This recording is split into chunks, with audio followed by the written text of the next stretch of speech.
بعض اوقات ماں باپ کے جانے کے بعد بھائی بہنوں میں کسی بات پر، کسی وراثت کے معاملے پر، کسی مال پر جھگڑا ہو جاتا ہے. اب ایک تو طریقہ یہ کہ نہیں جناب میں تو لے کے رہوں گا، ٹھیک ہے آپ لے لیں، بھائی تو گیا نا، بہن تو دور ہو گئی. کیونکہ اب جو وہ جھگڑا ہوتا ہے نا پیسوں کے اوپر، وہ بعض اوقات ایک دوسرے کے خون کے پیاسے اور بالکل ملنا ملانا بھی ختم ہو جاتا ہے. ہمیشہ یاد رکھیں ناظرین، خون خون ہوتا ہے، کچھ بھی ہو جائے، باہر کے لوگ باہر کے ہیں، اپنے خون والے لوگ اپنے ہی ہیں. کیونکہ جب آپ کو کچھ بہت زیادہ پرابلم ہوگی نا تو بھائی بہن ہی بستر کے کنارے کھڑے ہوتے ہیں.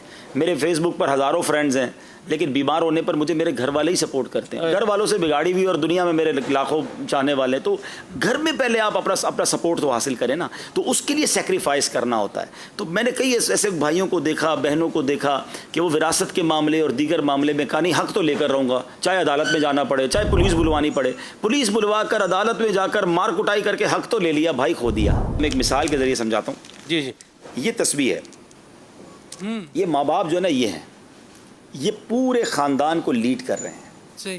اور یہ جب چلے جاتے ہیں نا، ہم نے تسبیح کے دانے جس طرح بکھرتے ہیں نا، اس طرح خاندان کو بکھرتے ہوئے دیکھا ہے. خدا را جوڑ کے رکھیں خاندان کو، بکھرنے نہ دیں، تھوڑا سیکریفائس کر لیں، معاف کر دیں. آپ کو لگ بھی رہا ہوگا یار زیادتی ہو رہی ہے میرے ساتھ، یہ میرا تھا، بھائی کا ہی ہے نا، بھائی کو ہی جا رہا ہے نا، بہن کو ہی جا رہا ہے نا، اپنے گھر میں جا رہا ہے نا، چلو اللہ اس کو خوش رکھے. یہ میرا بھائی نہ چلا جائے، یہ پیسوں سے نہیں ملتا، یہ خون اور یہ جو خاندان جڑا ہوا ہے نا، یہ کروڑوں روپے خرچ کر کے نہیں جڑ سکتا. تو خدا را تھوڑا سا قربانی دے کر خاندان جوڑے رکھیں، پیار جوڑے رکھیں. بچپن کے دوست لڑ پڑتے ہیں یار، میرا حق ہے میں لے کر رہوں گا، یا تو وہ تھوڑا سا حق لے لوں یا یہ 20 سال کی دوستی ضائع کر دوں. آپ چاہتے ہیں آپ کے دنیا سے جانے کے بعد بچے جڑے رہیں، ابہام نہ چھوڑیں، کنفیوژن نہ چھوڑیں. آپ جو کرنا چاہتے سب کو بٹھائیں اور پہلے شرعی رولنگز معلوم کر لیں کہ میں کتنی وصیت کر سکتا ہوں، شریعت مجھے کتنی اجازت دیتی ہے. اور زندگی میں اگر کسی کمزور بیٹے کو یا کمزور بیچاری وہ بیٹی ہے یا غریب ہے، آپ اس کو سپورٹ کرنا چاہتے ہیں تو باقی بھائی بہنوں کو اعتماد میں لیں اور اس کو سپورٹ کر دیں جو شریعت اجازت دیتی ہے. اور اگر آپ کچھ وصیت کرنا چاہتے ہیں تو وہ لکھوائیں، سب کی سائن کروا لیں.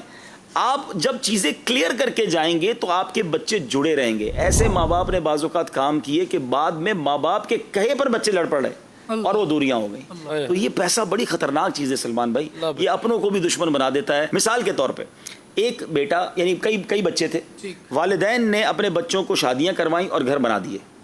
ایک چھوٹا بیٹا جو تھا وہ ماں باپ کی خدمت کرتا رہا اور ماں باپ کے ساتھ ہی رہا، کیونکہ کسی ایک کو تو رہنا تھا، آخر میں چھوٹا بچ جاتا ہے.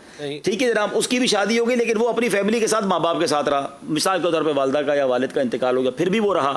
اب والدہ کا انتقال ہوا، اب سارے بھائی آ گئے کہ یہ گھر بھی بٹوارا ہوگا. شریعت کے مطابق تو ہوگا، لیکن اگر ماں باپ، اچھا وہ بچہ یہ سمجھتا رہا یہ گھر تو مجھے ہی ملے گا، ماں باپ نے، میں نے خدمت کی، ماں باپ نے کہہ بھی دیا ہوتا ہے، لیکن نہ کسی کو گواہ بنایا. اب جس نے ساری زندگی زیادہ خدمت کی وہ روڈ پہ آ گیا. سب کے گھر پہلے بن گئے، وہ بیچارہ خدمت کے لیے ماں باپ کے ساتھ رہا اور وہ آخر میں روڈ پہ آ. یار آپ پہلے ہی کلیئر کر لیتے، سب کو بلا لیتے، شرعی تقاضوں کے مطابق اس بچے کو گھر دے دیتے کہ بھائی دیکھو تم سب کے گھر بنا دیے، اس نے میری خدمت کے لیے الگ نہیں گیا. لیکن سلمان بھائی یہ وہ بے وقوفی ہے، یہ وہ جس کو کہیں کہ ابہام اور کنفیوژن ہے کہ بعد میں گھر ٹوٹتا ہے. میں پہلے بھی ایک سلسلے میں کہا تھا، دوبارہ کہہ دیتا ہوں شاید کسی کو کام آ جائے.